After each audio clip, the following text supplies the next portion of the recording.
नमस्कार सांग मैंने तो मुझे बनैबी पोटल तरकारी तो से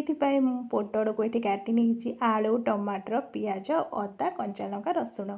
ये सब रखीदे रेडी करी मुझे कढ़ई किसी तेल देकी पोटल को फास्ट पकईदेली पोटल उपरे लुण आ हलदी गुंड देकी भल भाव भाजी नेली तापर मुझे मसला छेचिबी तो मसला मु फास्ट अदा रसुण आ कंचा लंका दे भल भाव मसलाटा को छेची नेली छेची नेला परे एबे हमर पोटल एठी भाजी हो सारी तापर मु तादरे आलू भी पकईदेली तो पोटल आलू बहुत भल भाव भाजी हो गला तापर ताको मु काढ़ी देली थालियारे तापरे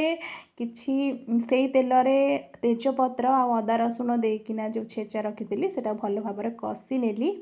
कषाला पर से पुणी पियाज देदेली पियाज को भी भल भाव भाजी नेली तापरे से मु टमाटर देदेली टमाटर दे सारा पर किसी पानी देकी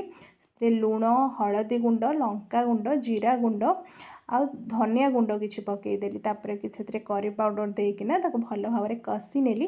कषि सारा पर भाजिकी रखि पोटल आलू को से देदेली तापर